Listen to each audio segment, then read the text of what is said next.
Assalamualaikum warahmatullahi wabarakatuh. Halo teman-teman semua, perkenalkan nama saya Nia Rahmadani, mahasiswa informatika Universitas Muhammadiyah Makassar. Di video kali ini, saya akan membahas materi mata kuliah rekayasa komputasional yang diampu oleh Bapak Asosiat Profesor Insinyur Muhammad Faisal, SSI, MT, PhD, IPM. Nah, di video ini kita akan bahas tuntas mulai dari konsep dasar rekayasa komputasional, algoritma greedy, algoritma graph, simulasi Monte Carlo, sampai particle swarm optimization atau PSO beserta studi kasusnya. Sebelum masuk ke materi, kita lihat dulu apa saja yang akan kita bahas di video ini. Topik pertama adalah rekayasa komputasional secara umum. Kita akan bahas definisi, pilar utama, dan tools yang digunakan. Topik kedua adalah algoritma greedy. Khususnya, kita akan lihat studi kasus knapsack problem dengan 3 strategi berbeda. Topik ketiga adalah algoritma graph. Kita akan bahas 2 algoritma, yaitu Kruskal dan Dijkstra. Topik keempat adalah simulasi Monte Carlo pada teori antrian. Kita akan bandingkan model MM1 dengan MM2. Topik kelima adalah particle swarm optimization atau PSO, algoritma optimasi yang terinspirasi dari kawanan burung. Dan topik keenam adalah studi kasus PSO, yaitu penggunaan PSO untuk prediksi harga rumah. Oke, sekarang kita masuk ke topik pertama. Topik pertama, apa itu rekayasa komputasional? Jadi, rekayasa komputasional adalah pendekatan berbasis simulasi numerik untuk memecahkan masalah-masalah teknik dan ilmiah yang terlalu rumit kalau dikerjakan secara manual. Bidang ini menggabungkan 3 ilmu sekaligus, yaitu ilmu komputer, matematika, dan teknik. Bedanya dengan pemrograman biasa, kalau pemrograman biasa itu fokus ke logika dan instruksi kode. Rekayasa komputasional ini lebih fokus ke pemodelan sistem nyata dan penyelesaian secara numerik. Ada 3 pilar utama yang menopang rekayasa komputasional. Pilar pertama adalah pemodelan matematika. Di sini fenomena fisik yang terjadi di dunia nyata diubah menjadi bentuk persamaan matematika, seperti persamaan diferensi atau sistem linear. Pilar kedua adalah algoritma numerik. Setelah kita punya model matematikanya, kita butuh cara untuk menyelesaikannya secara komputasi. Disinilah algoritma numerik berperan, misalnya metode elemen hingga atau metode beda hingga. Pilar ketiga adalah komputasi berkinerja tinggi. Banyak simulasi yang memerlukan daya komputasi yang sangat besar. Maka dari itu, bidang ini memanfaatkan superkomputer atau komputasi awan untuk menjalankan simulasi dalam skala besar secara efisien. Sekarang kita lihat tools dan bahasa pemrograman yang biasa digunakan dalam rekayasa komputasional. Yang pertama adalah Python. Python sangat populer karena sintaksisnya yang mudah dipahami dan punya banyak library pendukung seperti NumPy untuk komputasi numerik, Scipy untuk ilmu sains, dan TensorFlow untuk machine learning. Yang kedua adalah MATLAB. MATLAB unggul dalam pemerosesan matriks, pemodelan sistem, dan visualisasi data. Banyak digunakan di dunia akademik dan rekayasa kontrol. Yang ketiga adalah C++. C++ ini banyak digunakan untuk aplikasi simulasi real-time karena sangat efisien dalam pengolahan memori dan punya kecepatan eksekusi yang tinggi. Lalu, di mana saja rekayasa komputasional ini diterapkan? Ternyata banyak sekali. Di bidang biomedis dan kedokteran digunakan untuk simulasi organ tubuh seperti jantung dan otak. Di teknik sipil digunakan untuk analisis kekuatan struktur bangunan. Di industri otomotif digunakan untuk uji crash virtual tanpa perlu uji fisik yang mahal. Dan di bidang energi digunakan untuk optimasi pembangkit listrik dan desain panel surya. Oke, masuk ke topik kedua, yaitu algoritma greedy. Greedy dalam bahasa Inggris artinya serakah. Dalam konteks algoritma, greedy selalu berarti mengambil keputusan yang paling menguntungkan di setiap langkah tanpa mempertimbangkan konsekuensi ke depannya. Kita lihat contohnya lewat knapsack problem. atau masalah ransel. Bayangkan kamu punya sebuah box dengan kapasitas maksimum 30 kg dan ada 3 barang yang ingin kamu masukkan. Barang pertama beratnya 20 kg dengan nilai profit 38, barang kedua beratnya 25 kg dengan profit 34, barang ketiga beratnya 20 kg dengan profit 25. Tujuannya adalah memaksimalkan total nilai barang yang masuk tanpa melebihi kapasitas box. Ada 3 strategi greedy yang bisa digunakan. Strategi pertama, pilih barang berdasarkan profit terbesar dulu. Dengan strategi ini kita dapat solusi dengan total profit 40,7. Strategi kedua, pilih barang berdasarkan berat terkecil dulu. Dengan strategi ini, total profit yang didapat hanya 38,6. Dan strategi ketiga, pilih barang berdasarkan rasio profit per berat yang paling besar. Artinya kita pilih barang yang paling efisien nilai per kilogramnya. Dengan strategi ini, total profit yang dapat adalah 40,8 yang merupakan nilai tertinggi. Jadi, kesimpulannya adalah strategi ketiga yaitu memilih berdasarkan rasio profit per berat terbukti paling optimal dibanding 2 strategi lainnya. Topik ketiga adalah algoritma graf. Graf adalah struktur data yang terdiri dari simpul-simpul yang dihubungkan oleh busur atau sisi yang memiliki bobot tertentu. Ada banyak algoritma yang bekerja pada graf, tapi di sini kita bahas hanya 2 yang paling penting. Yang pertama adalah algoritma Kruskal. Algoritma ini digunakan untuk mencari minimum spending tree, yaitu cara menghubungkan semua simpul dalam graf dengan total bobot sekecil mungkin tanpa membentuk siklus atau jalur melingkar. Langkahnya ada 3. Pertama, urutkan semua busur dari bobot terkecil ke terbesar. Kedua, pilih busur satu persatu yang tidak membentuk siklus.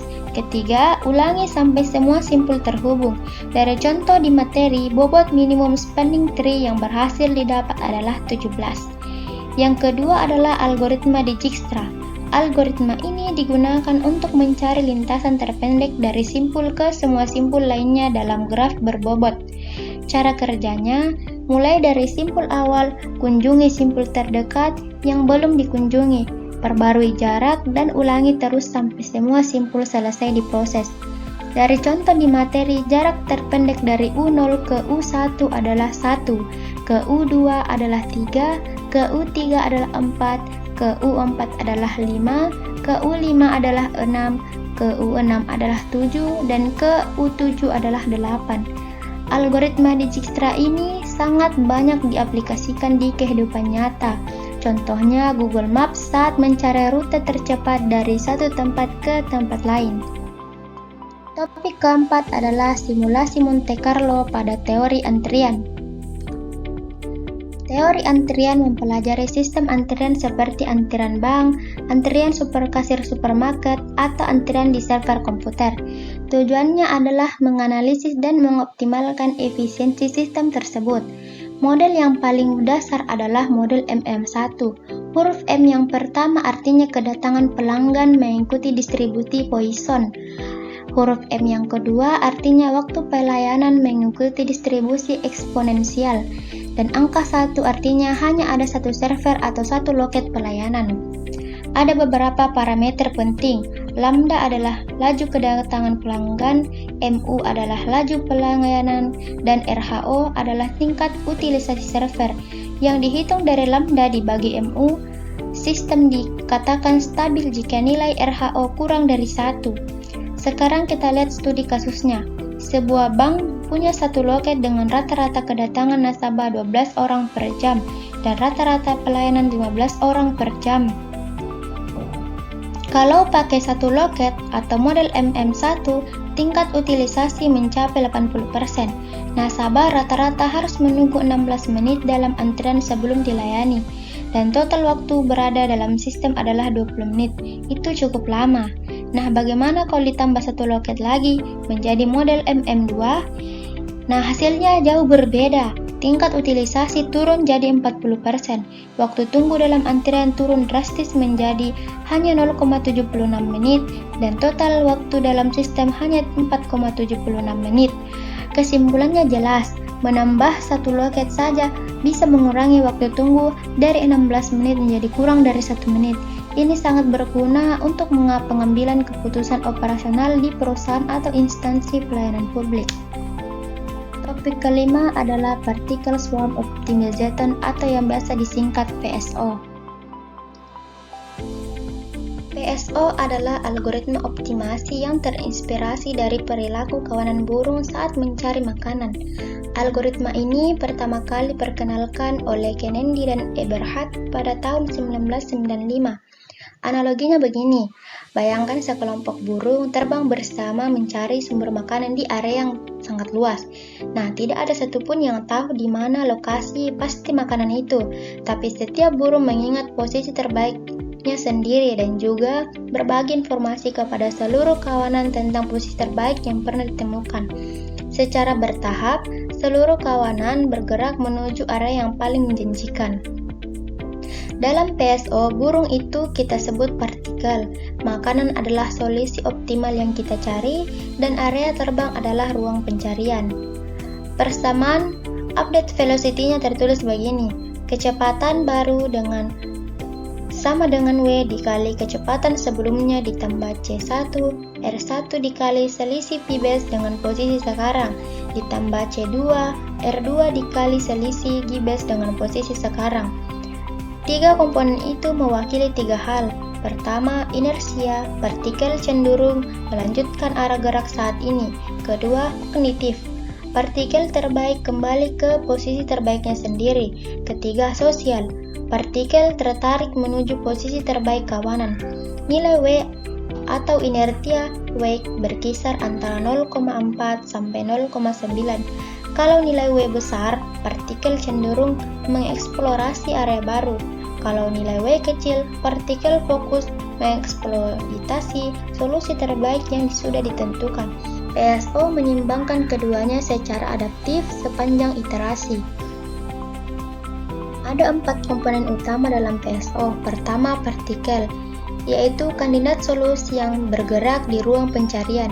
Kedua, P-bus atau personal bus, yaitu posisi terbaik yang pernah dicapai oleh tiap partikel secara pribadi. Ketiga, G-bus atau global bus, yaitu posisi terbaik yang pernah ditemukan oleh seluruh kawanan. Ini menjadi panduan konvergensi untuk semua partikel. Dan keempat, velocity, yaitu kecepatan gerak partikel yang dipengaruhi oleh P-bus dan G-bus.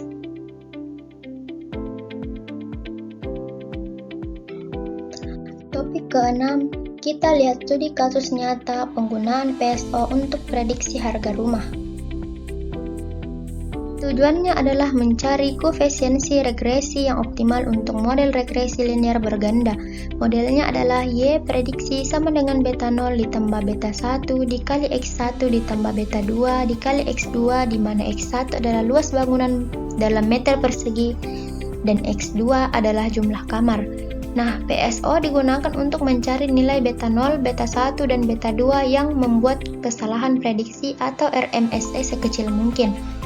Konfigurasi PSO yang digunakan adalah 3 partikel, dimensi solusi 3, yaitu untuk beta 0, beta 1, dan beta 2. Batas posisi antara negatif 100 sampai 100. Nilai inertia W sebesar 0,7 dan learning factor C1 sama C2 sebesar 1,5 dengan iterasi maksimum 10. Di iterasi pertama, kita punya 3 partikel dengan posisi awal yang berbeda. Partikel pertama dengan beta 25 dan 50 menghasilkan RMSE sebesar 140,7. Partikel kedua dengan beta 33 dan 40 menghasilkan RMSE yang jauh lebih besar, yaitu 459. Dan partikel ketiga dengan beta 25, 6, dan 30 menghasilkan RMSE 167,2. Karena RMSE partikel pertama paling kecil, maka partikel pertama menjadi P-base sekaligus G-base. Di iterasi ini, Di etarise berikutnya, semua partikel akan bergerak mendekati posisi partikel pertama sambil terus mencari kombinasi beta yang lebih baik lagi. Ini menunjukkan bagaimana PSO bisa diterapkan dalam machine learning, khususnya untuk mengoptimalkan parameter model secara otomatis tanpa perlu menurunkan fungsi secara analitik. Dan kita sudah sampai di slide terakhir.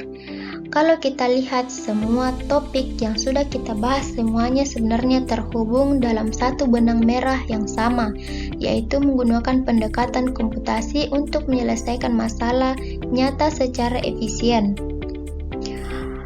Algoritma greedy mengajarkan kita cara mengambil keputusan optimal secara tepat dan lokal. Algoritma graf membantu kita untuk menentukan rute dan koneksi paling efisien dalam sebuah jaringan. Simulasi Monte Carlo memungkinkan kita mensimulasikan sistem acak seperti antrian dan memprediksi kinerjanya. Dan PSO mengoptimalkan solusi secara cerdas dengan meniru kecerdasan kolektif kawanan.